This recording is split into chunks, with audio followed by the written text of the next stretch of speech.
nós daremos agora início ao nosso curso Tomismo e Modernidade, um curso em que trataremos das relações entre o pensamento tomista, a tradição de pensamento que segue Santo Tomás de Aquino e o contexto político-filosófico da modernidade. Então, o nosso problema que nós vamos enfrentar ao longo destas 5 aulas é quais são as mudanças essenciais que surgem no ambiente que nós chamamos... Quer dizer, o que é isso que nós chamamos de modernidade? Quais são as mudanças essenciais que surgem do ponto de vista do pensamento e do ponto de vista da configuração política das sociedades que permitem a gente afirmar que estamos num novo mundo, em novas circunstâncias, diferentes do mundo clássico, do mundo antigo, do mundo medieval. E como, diante dessa modernidade, diante dessas mudanças, diante desse novo tipo de configuração dos debates filosóficos e das instituições políticas, o pensamento tomista, gestado no ambiente medieval, a partir das raízes da filosofia clássica, pode reagir. Então, nas primeiras 2 aulas do curso, eu vou tentar explicar o que seria essa modernidade. O que seriam os traços básicos, essenciais da filosofia e da política moderna. E depois, nós vamos, nas 3 aulas seguintes, nós vamos mostrar que, basicamente, existem 2 alternativas de relação que um pensamento tomista, consciente de que nós estamos no mundo moderno, consciente de que nós estamos lidando com uma situação diferente, pode apresentar de relação com essa modernidade. Então, nós estudaremos neste curso, nestas aulas, primeiro o pensamento de Jacques Maritain, que é, digamos, o primeiro tomista que lida com esses assuntos, lá no início do século XX, que se populariza por dialogar, colocar o tomismo dentro da cultura moderna. Estudaríamos depois um tomista contemporâneo, John Finnis, que de certa forma segue Maritain em seu tipo de relação entre tomismo e modernidade. Há muitas diferenças de pensamento, tudo isso nós vamos estudar, mas o tipo de relação que ele propõe entre tomismo e modernidade é de um diálogo, de uma adaptação do tomismo à modernidade. Um outro filósofo, também contemporâneo, que colocaríamos como contraponto a Finnis, é Alasdair MacIntyre, num sentido completamente diferente, propõe que não é possível o tomismo se encaixar no projeto moderno. É preciso que ele destrua a modernidade. Então, basicamente, ao longo das 5 aulas, é isso que nós vamos estudar neste curso. E nesta primeira aula, portanto, como eu começo a dizer, eu vou introduzir o surgimento da modernidade política. O que significa, politicamente, dizer que nós estamos numa era moderna?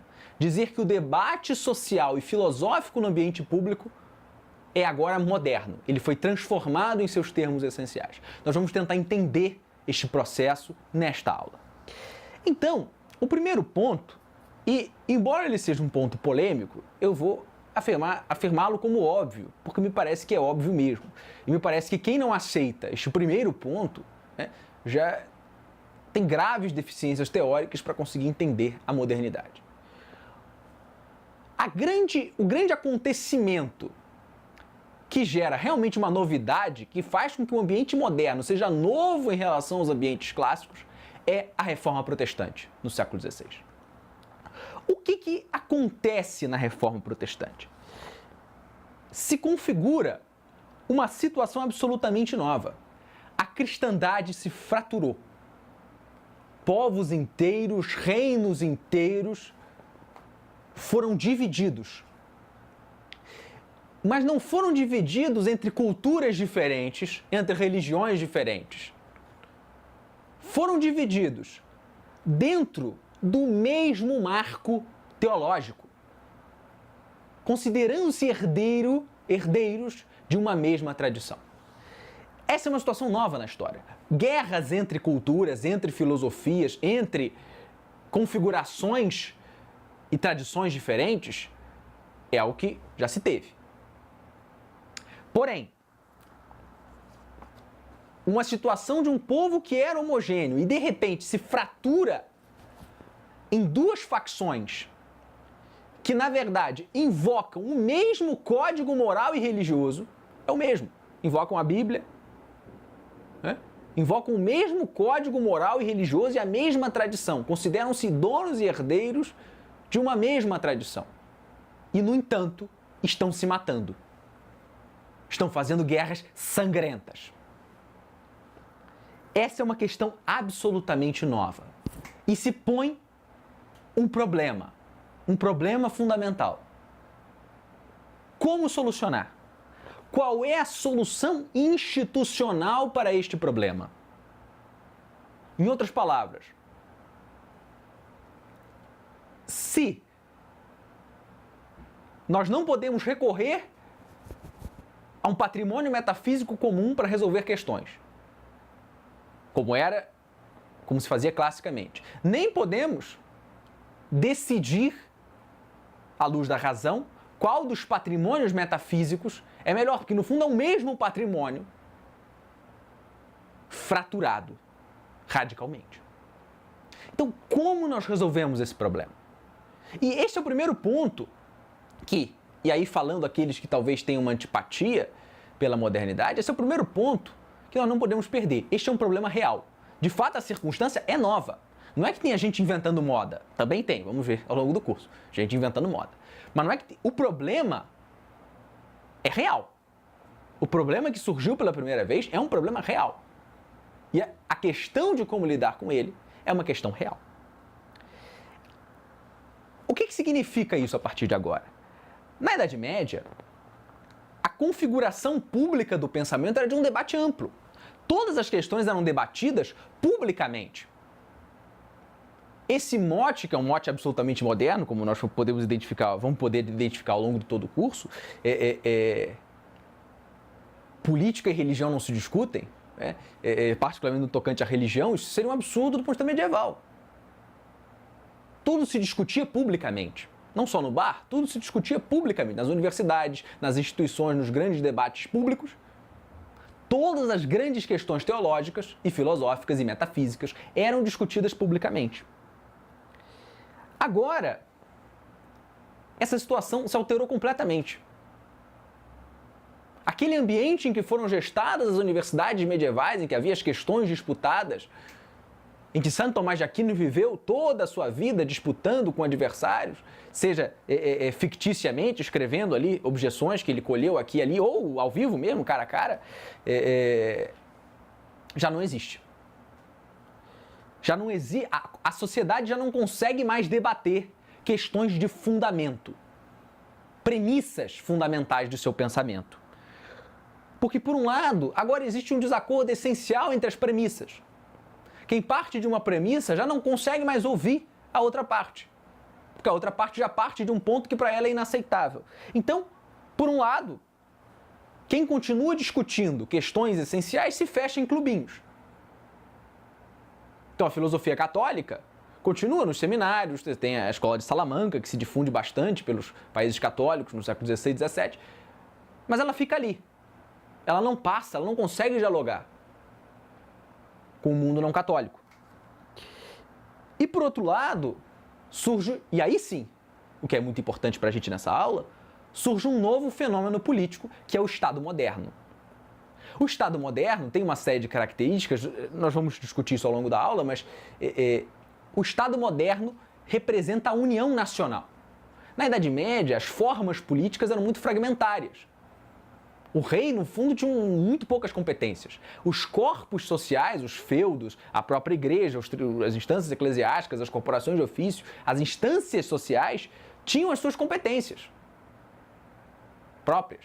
Os mercados, enfim, tinham as suas competências próprias. Não havia um Estado central. A vida política é altamente descentralizada. O Estado moderno é um projeto de união nacional, numa mesma instituição. É uma instituição que, de certa forma, e aí é que surge o problema, ela em alguma medida quer concorrer com a igreja, o que não acontecia com o Estado na Idade Média, porque o Estado não tinha essa pretensão de ser uma instituição pública universal. No Estado moderno isso acontece. Você tem duas instituições competindo pela universalidade. O Estado e a igreja. E aí? O que nós vamos fazer a partir de agora com a igreja, com as confissões religiosas.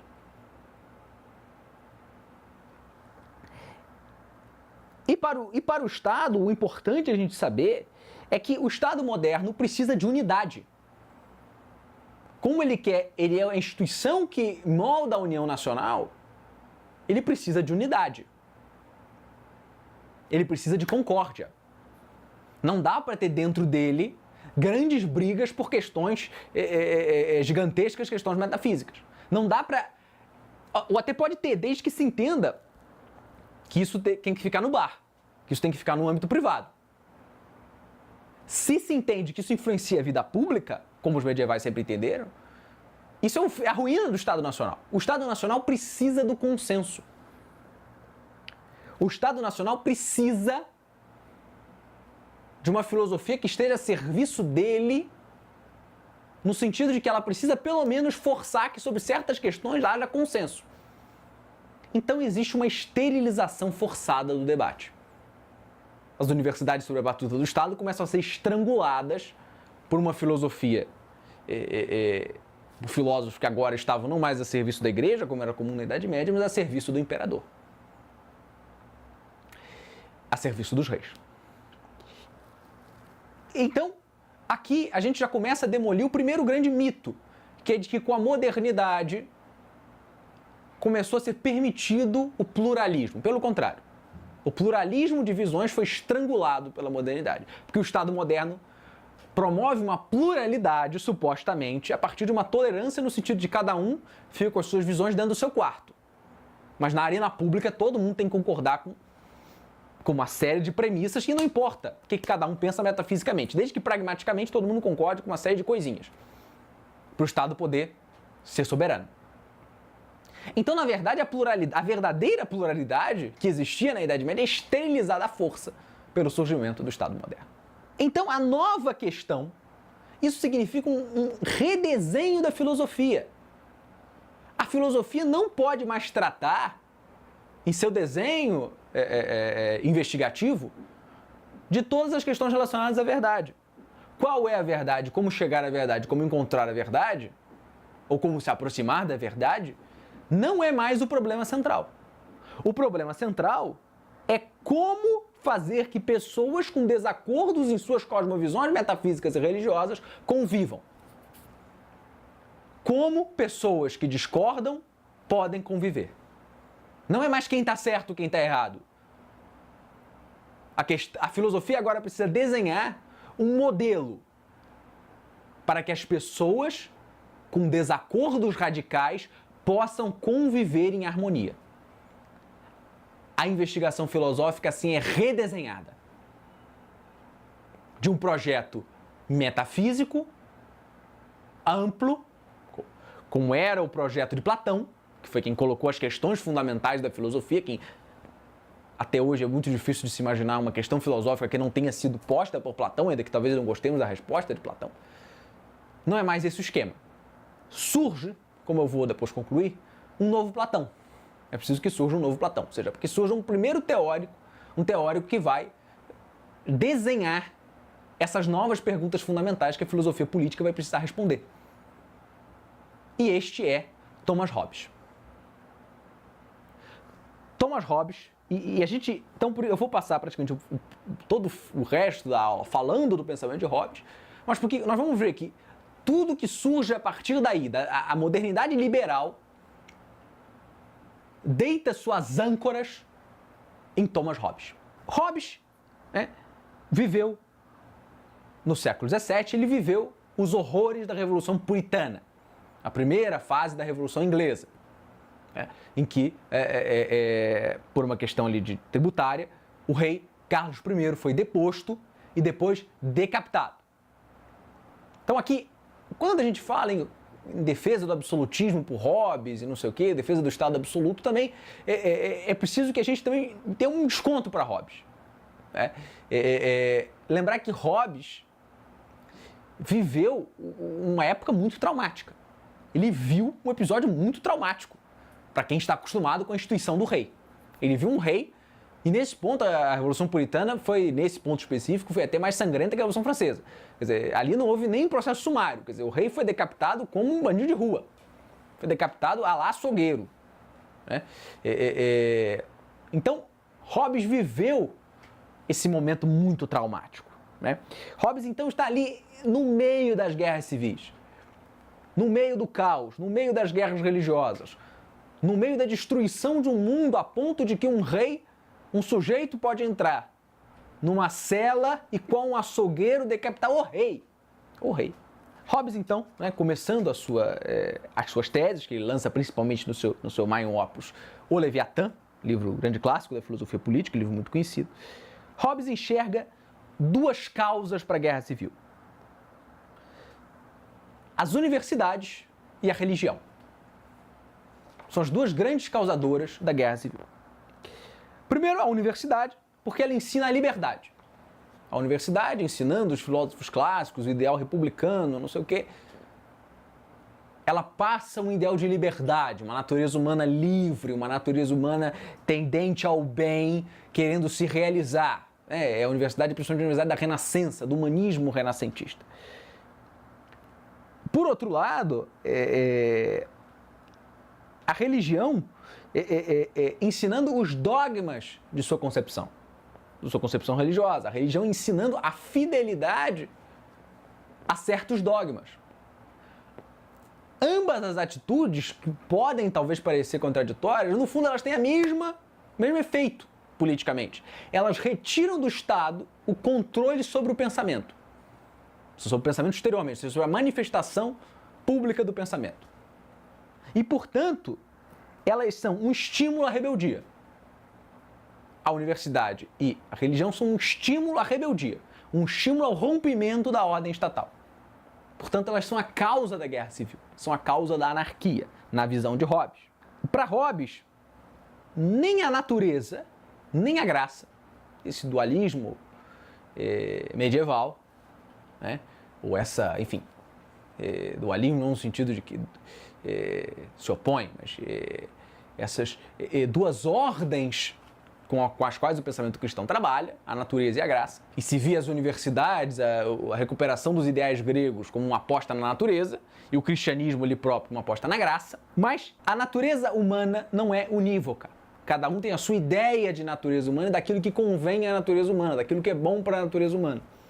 Portanto, a natureza não consegue pacificar os homens, e muito menos a graça. A graça é o campo dos falsos profetas, como não é possível verificar aquilo que aqueles que entendem, que interpretam melhor a graça, que interpretam melhor a religião, não se pode verificar cientificamente se aquilo é verdadeiro,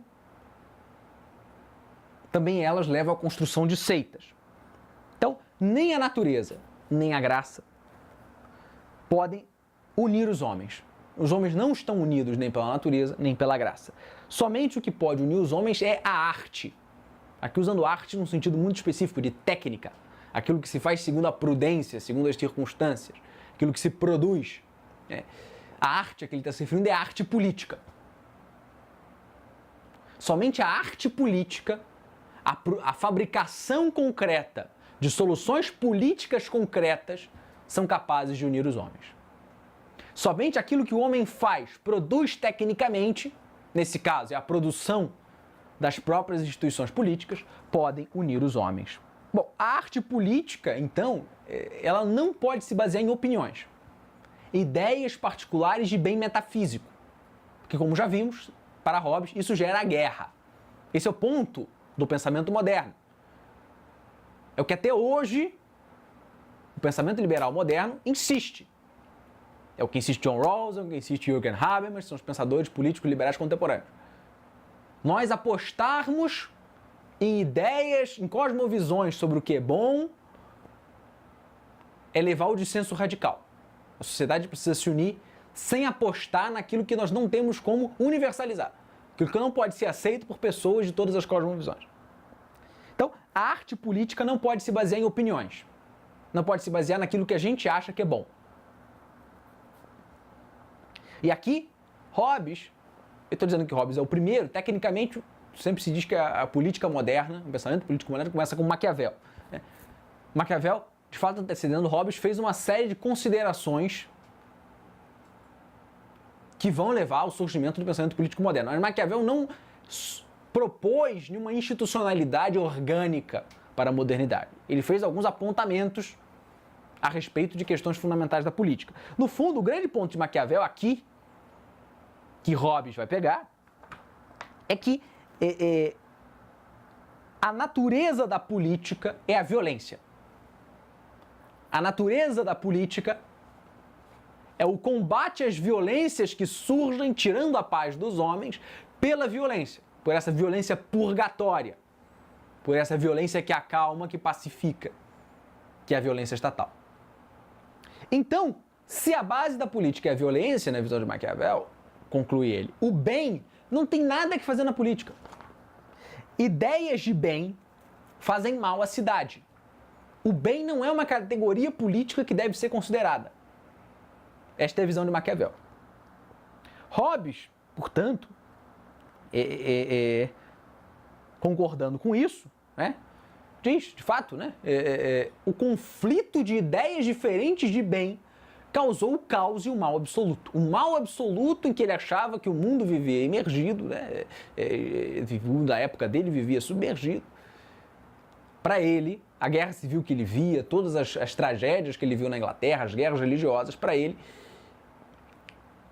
era um problema de conflitos entre ideias incomensuráveis de bem.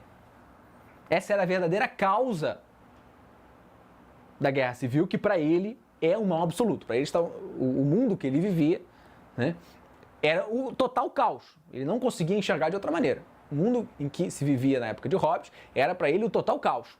A guerra total. A guerra de todos contra todos. Isso era causado por essa pretensão de levar as grandes ideias filosóficas para a arena pública. Então, para Hobbes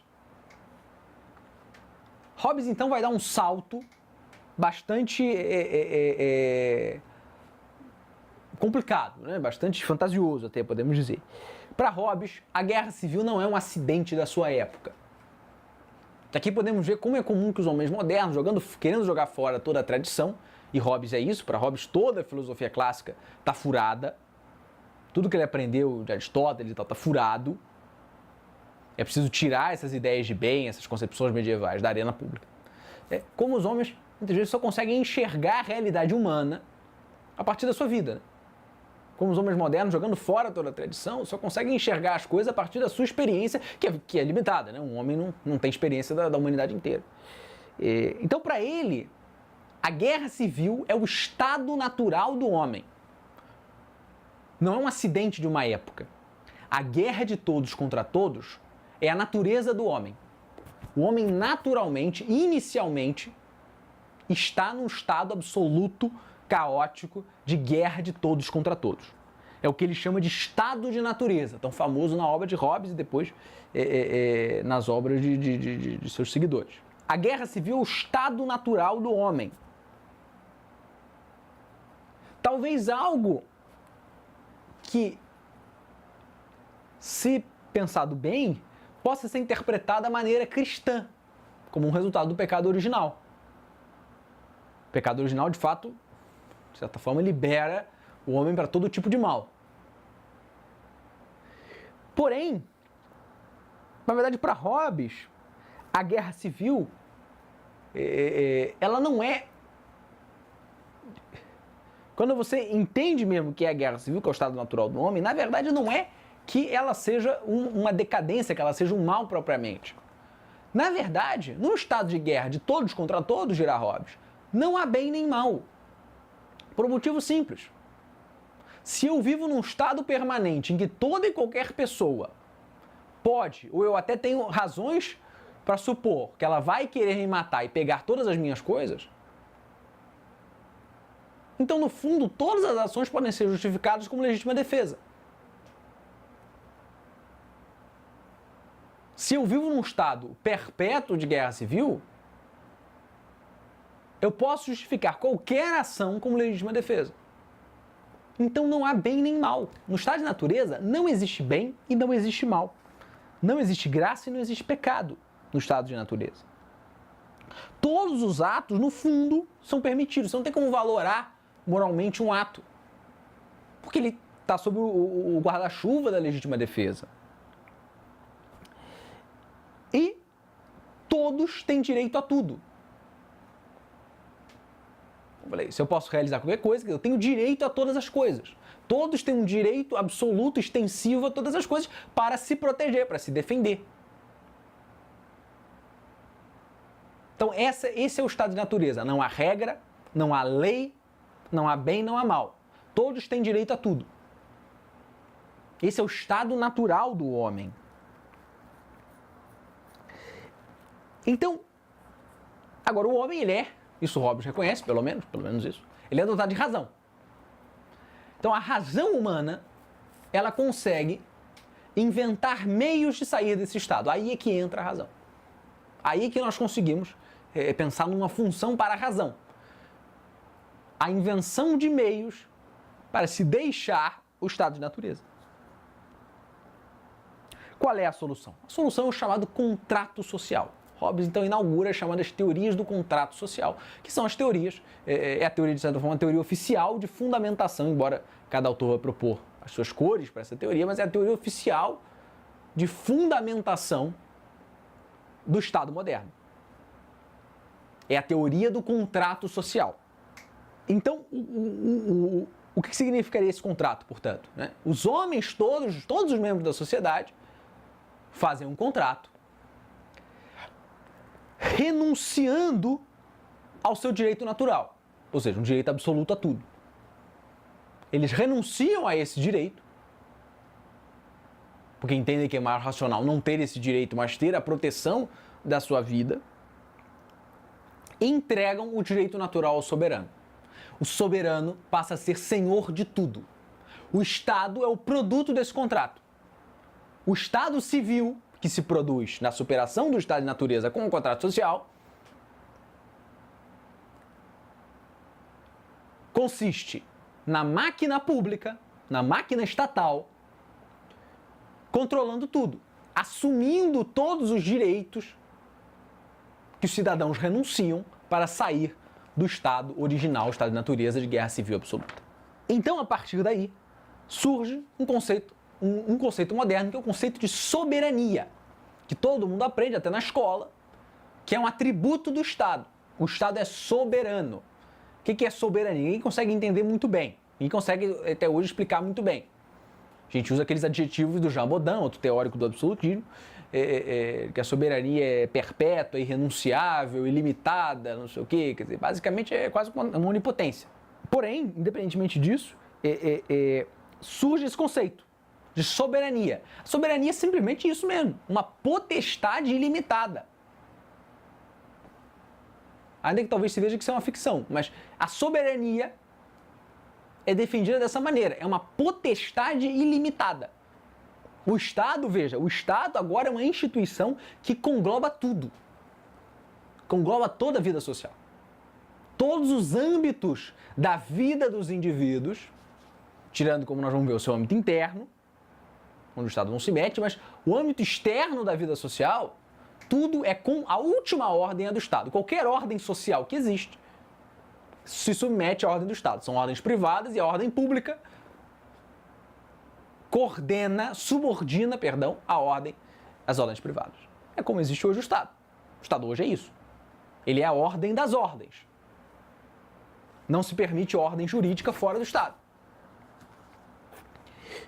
Então, isto é o conceito de soberania. É esta potestade ilimitada que é transferida para o soberano. Qual é o fundamento? Então, qual é o fundamento da soberania? São os direitos do indivíduo. Não é bem. Não se trata de uma ideia de bem. O Estado não é fundamentado no bem. O Estado é fundamentado numa necessidade que a razão identifica, de as pessoas conservarem a sua vida. Todo mundo quer, por instinto, isso é empírico, isso não é uma questão de bem, conservar a sua vida. A questão toda passa a ser essa. Em Hobbes, o direito tem uma noção muito... a sua conservação é muito frágil, muito frágil não, mas muito magra. direito do indivíduo é a conservação da vida, só isso. Então, os direitos substituem o bem. Aquilo a que eu tenho direito passa a ser o fundamento da atuação do Estado. A questão não é se algo é bom ou se algo é ruim, mas se eu tenho direito a isto. No caso de Hobbes, o direito é a preservação da vida. E a vida do indivíduo só pode ser duradouramente preservada na existência do Estado. Porque no estado de natureza, como vimos, né, para Hobbes, é uma guerra de todos contra todos, onde evidentemente a vida do indivíduo está sob ameaça a todo momento. O outro ponto central aqui é que o fundamento da soberania é a representação. O Estado ele é soberano porque essa soberania lhe foi transferida, quer dizer, o direito sobre todas as coisas lhe foi transferido por um contrato que todos assinaram. Evidentemente, Hobbes não pressupõe, o que seria obviamente absurdo, que essa assinatura seja um ato real, quer dizer, de fato exista um contrato que alguém assinou. Mas todos concordam racionalmente que é melhor estar sob a proteção do Estado, portanto, sob o Estado civil.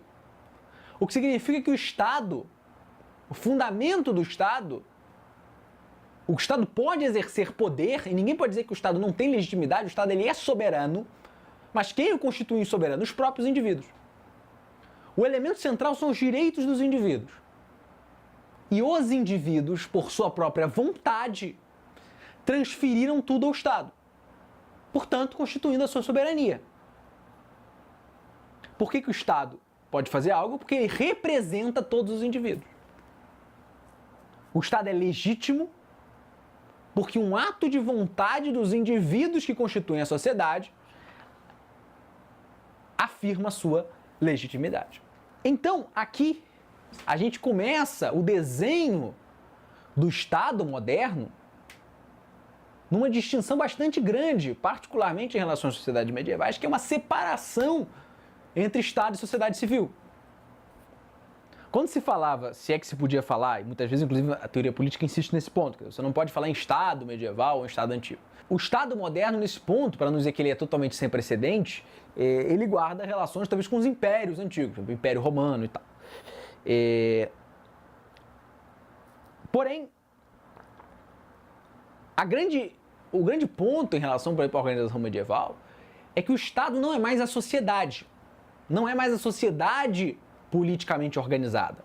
O Estado é uma instituição, é um instrumento que é manejado pela sociedade.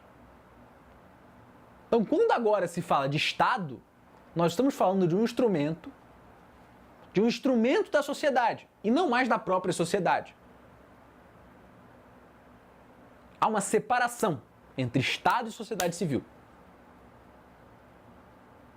O Estado é um instrumento que pacifica e comanda a sociedade civil. Mas ele não se confunde com a sociedade. É outra coisa também claríssima na teoria política contemporânea. O Estado é uma coisa, a sociedade é outra. Então, a coisa curiosa no pensamento político de Hobbes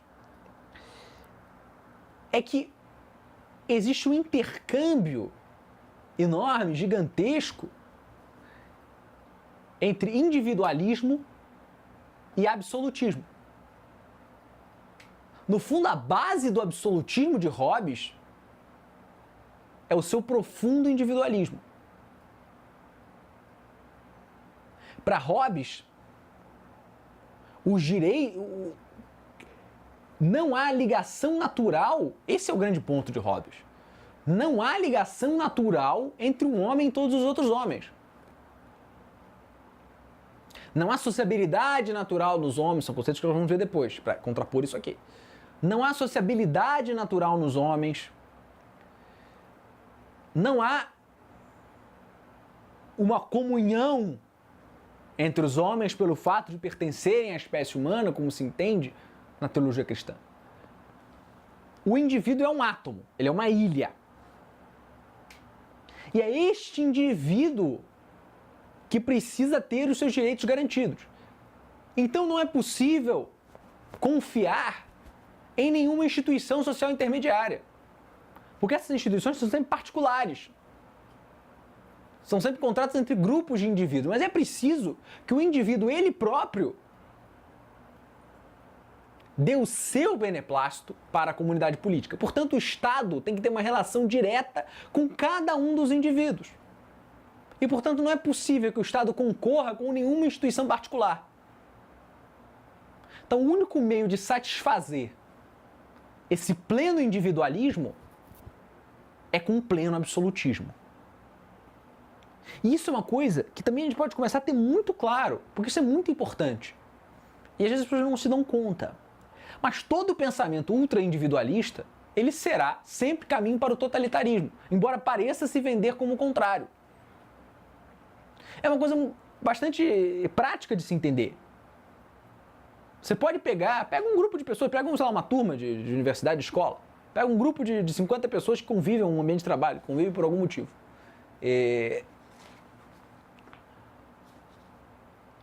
Tente determinar que cada uma daquelas pessoas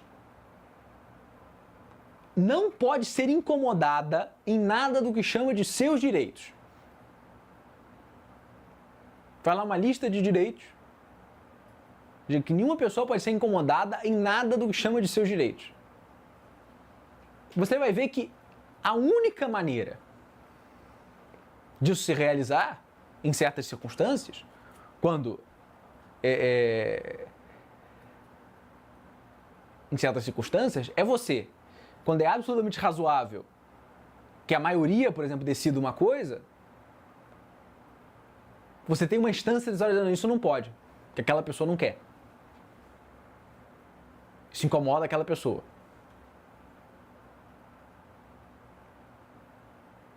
Uma vez uma pessoa me contava um caso um caso deve ser comum, né?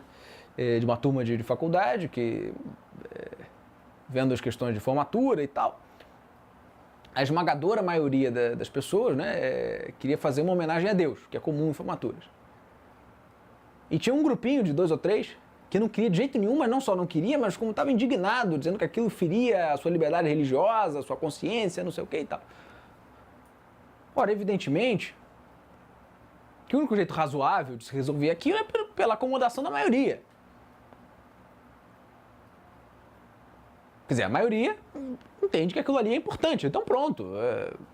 Quem não quer, tudo bem. Como também pode não querer. Pode ser que algum não queira a decoração, queira uma decoração de outra cor. Tudo bem, você tem que ver a vontade da maioria ou outra solução. Se ao contrário, a gente invocar uma instituição superior para dizer não. Então se tem alguma pessoa que não quer, não se pode falar em religião. No fundo você impôs a irreligião por uma via institucional, para satisfazer 2 outras pessoas. O indivíduo se tornou um ditador. Então isso é uma coisa comum. Quer dizer, é evidente que o indivíduo ele tem que sempre se integrar a um grupo. E as suas preferências pessoais muitas vezes têm que ceder. Se o indivíduo é a instância da legitimidade de algo, a solução será o totalitarismo. Então há esse intercâmbio absolutismo-individualismo, isso está muito claro em Hobbes. Hobbes tira totalmente as instituições sociais, o fundamento é o indivíduo. O indivíduo é um átomo, uma ilha. E concebe, então, a solução dele é conceber um Estado absolutista. Contradição? Não. Pelo contrário, ligação lógica até. Uma coisa importante, então, em Hobbes, né, é que o absolutismo de Hobbes também tem os seus limites. Como eu já adiantei agora há pouco. O Estado estende o seu poder apenas sobre o exterior, sobre os atos sociais, sobre os atos da vida social. O interior do indivíduo é o espaço de sua liberdade. E qual é a liberdade? Total. Interiormente, o indivíduo pode, com a sua vontade interior, crer e aderir em consciência a qualquer coisa, desde que exteriormente ele obedeça ao Estado. Interiormente, o Estado não se mete aí. Isso não é um problema. Então, para Hobbes, assim se garante a liberdade de consciência, a liberdade religiosa, a liberdade de... Cada um na sua consciência pensa como quiser. mas exteriormente manifesta obediência ao Estado. O que, na verdade, longe de garantir a liberdade, é o caminho para a loucura. Como se fosse possível. E agora, quando a gente falar, daqui a pouco eu vou falar especificamente da aplicação disso à questão religiosa, que no fundo é o que mais importa. Nós vamos ver que, no fundo, é a possibilidade de eu, em consciência, estar totalmente em desacordo com algo, a manifestar exteriormente uma obediência a esse algo. É evidente que isso é uma esquizofrenia. Evidentemente, se a minha consciência mostra que algo é mal, é iníquo que exteriormente eu seja obrigado a fazer. Ou obedeci a assentir. No fundo, aqui, Hobbes faz também uma separação, que é outra coisa típica do mundo moderno, entre mundo interior e exterior. É como hoje a gente quer resolver os problemas públicos, é só ver os debates. Não, mas isso é aquilo que você acredita. Pode até acreditar, mas no espaço público é outra coisa.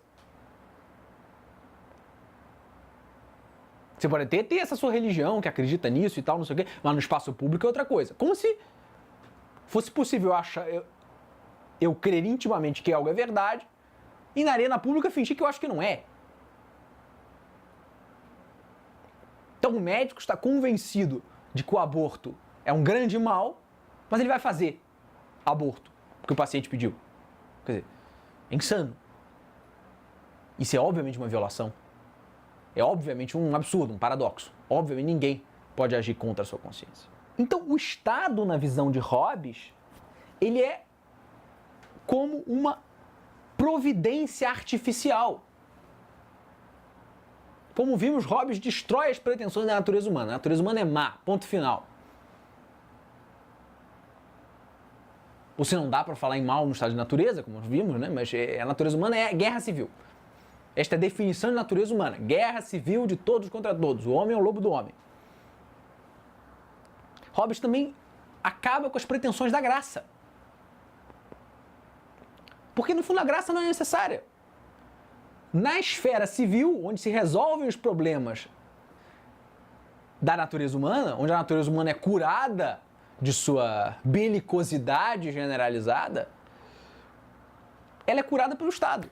O Estado, ele é, na esfera civil, todo poderoso. Ele cura a natureza humana na esfera civil. Portanto, o Estado é uma providência. O Estado é a providência artificial. Nós conseguimos, com as nossas mãos, fazer a providência. Portanto, podemos, isso é a modernidade, estamos conseguindo aqui reconhecer, a expulsão da espiritualidade da vida pública. Essa é a secularização. O Estado é a providência. Não precisa de providência na vida pública. No seu quarto você pode até rezar por uma providência qualquer, sei lá, para ganhar na loteria, não sei. Mas na vida pública a providência é o Estado. Então acabou. Não precisa rezar para Deus, reza para o Estado. Na arena pública, a graça é dada pelo Estado. O Estado é a providência. E é a providência que nós fazemos. Nós construímos aqui na Terra a nossa providência. A religião pode ficar no âmbito privado, mas no âmbito público, a religião a gente faz. É a religião do Deus que a gente fez. No fundo, da providência que foi construída com mãos humanas, que é a providência do Estado. Então, bom, até aqui me parece que já ficou bastante claro, né? Que Hobbes, em tudo, né? Hobbes em tudo funda a democracia liberal, esse novo sistema de governo que no fundo se tornou o sistema universal da modernidade, que é a democracia liberal, que no fundo é a ideia de que a representação é o fundamento de todos os atos políticos. Daqui a pouco eu vou voltar a esse ponto, mas no fundo, bom, os teóricos liberais, em alguma medida, os primeiros ainda mantêm as teorias das formas de governo. Locke, Montesquieu e tal. Depois isso já desaparece, e hoje desapareceu completamente. Quem discute hoje teoria das formas de governo, como em Aristóteles? Ninguém. Todo mundo tem certeza de que só há uma forma de governo, que é a democracia. Democracia é a única possível forma de governo. Se não é democrático, é ruim. Isso aí não é democrático, ou seja, isso aí é ruim. É assim que funciona o debate hoje. Então, Hobbes, no fundo a ideia, e a ideia central é essa, é a ideia da representação. O Estado, ainda que seja absoluto, Ele é absoluto, em Hobbes ele é absoluto. Nos teóricos liberais mais para frente não vai ser. Mas o Estado, ainda que seja absoluto, a legitimidade dele é dada pela vontade do povo. O povo quer que o Estado seja soberano. Em todos os liberais é assim. Essa soberania não é absoluta como o Estado é defendido em Hobbes. Mas ele é soberano. No sentido de que ele é a instituição total da vida pública. Esse mandato do Estado vai ter novas conformidades em autores como Locke. Já vai ter mais direitos naturais, a coisa vai mudar um pouco de figura. Mas a soberania está mantida. O quão absoluta essa soberania muda, mas a soberania está mantida. E essa soberania vem da representação. Por que o Estado pode fazer algo?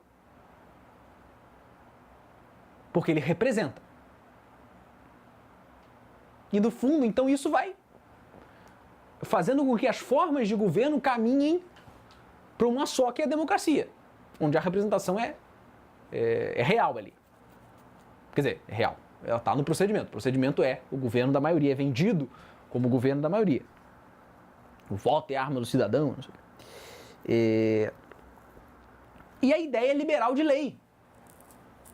A ideia liberal de um Estado que é racional, porque é limitado pela lei, e a lei que é essa instância racional exterior que a gente faz essa lei.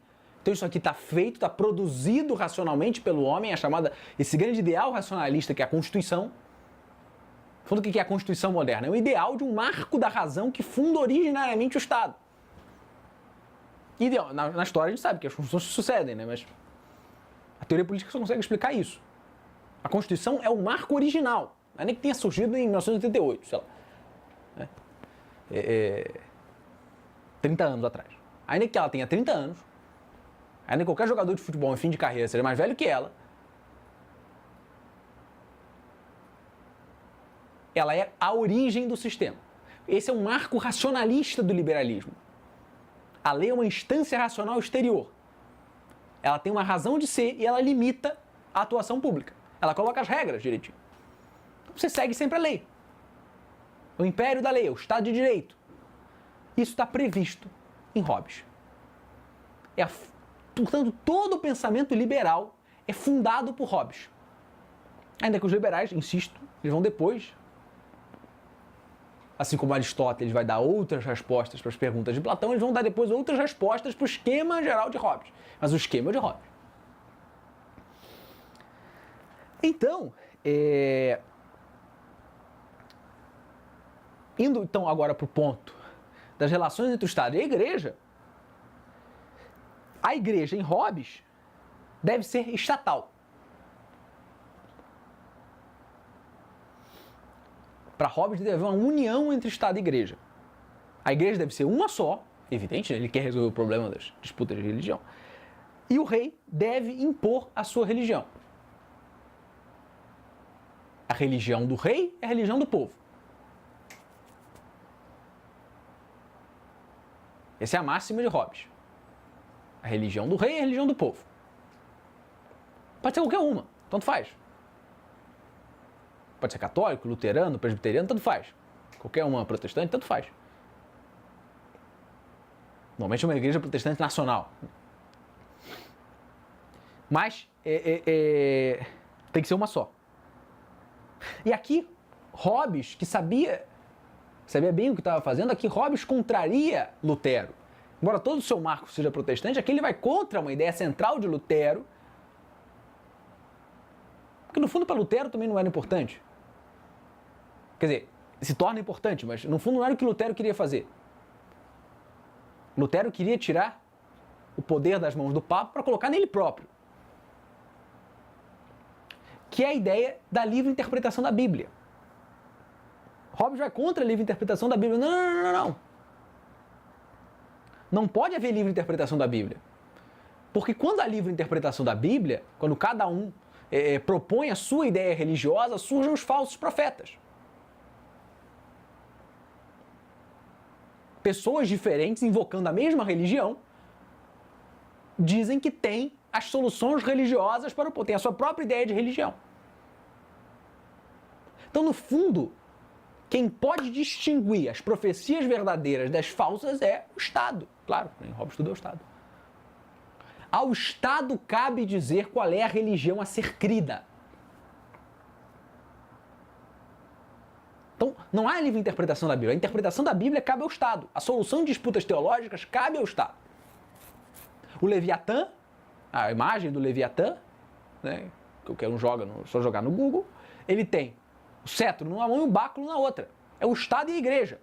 O Leviatã centraliza o poder civil e o poder religioso. Porque, evidentemente, essa é a ideia, é preciso um consenso. Esse consenso tem que estar nas mãos do Estado. Não pode estar nas mãos da Igreja, tem que estar nas mãos do Estado. E aí que tá, para Hobbes, lembra, a potestade do Estado é meramente externa. Então, na sua consciência, cada um pode acreditar no que quiser. Cada um pode crer na sua consciência naquilo que bem entende. Mas tem que obedecer ao Estado. Então, externamente, manifesta sua reverência pela religiosidade pública. Internamente, acredita no que quiser.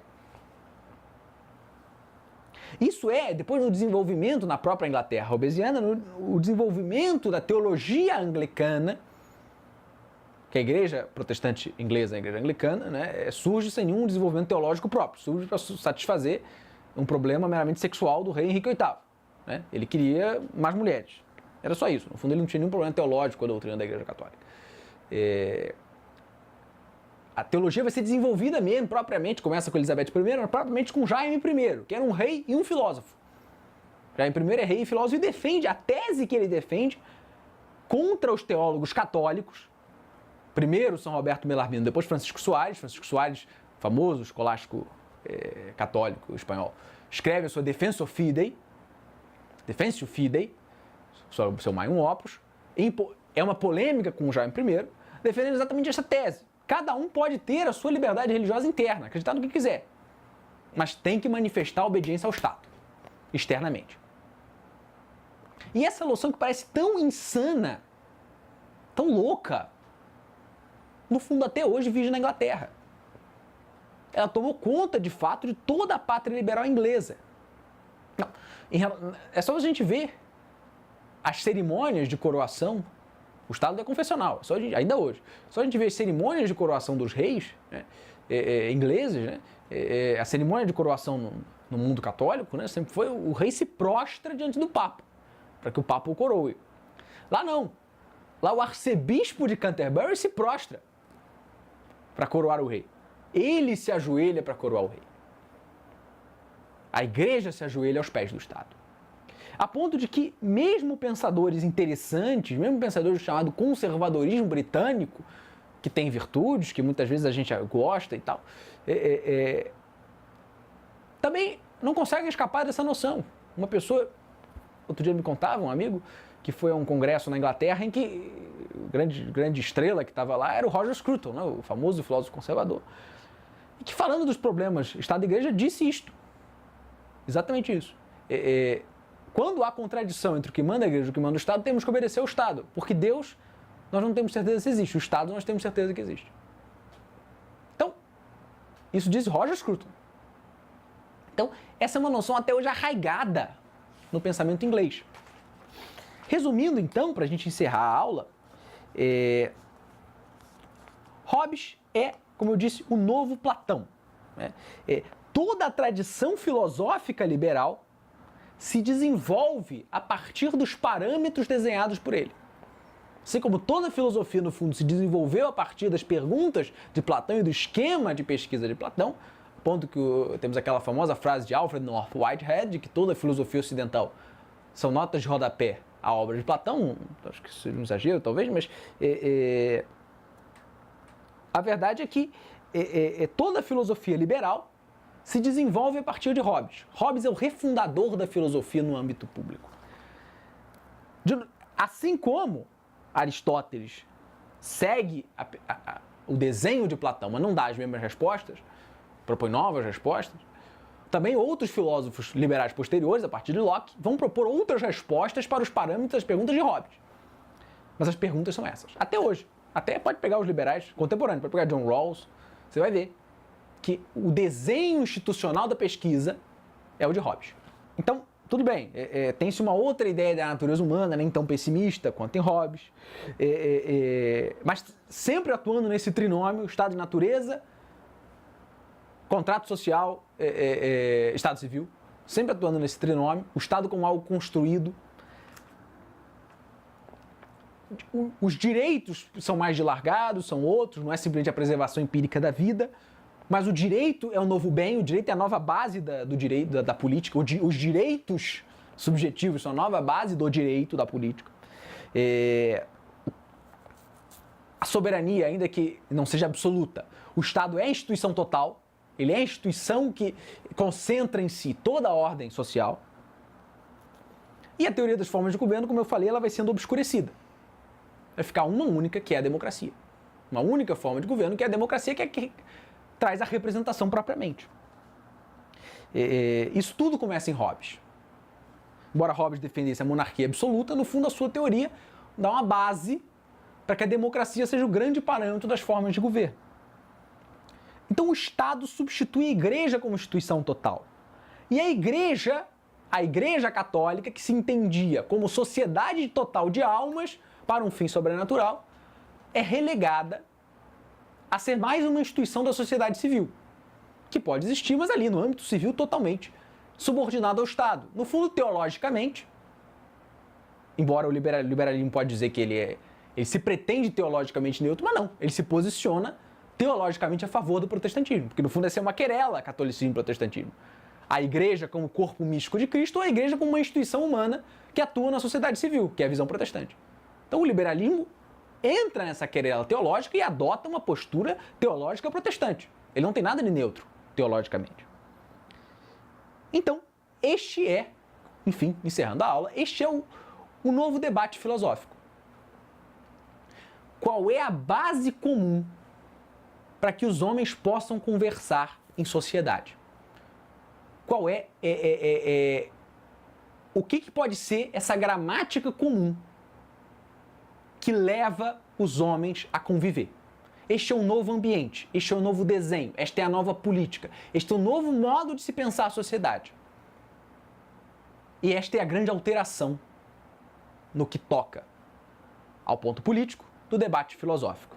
Na próxima aula, nós vamos, no fundo, vamos contar novamente uma história de transição antigo-moderno, mas agora pelo lado das ideias filosóficas, vamos tentar entender o que aconteceu na filosofia para que esse tipo de ideia possa ser assim, não só aceitável, mas obrigatória.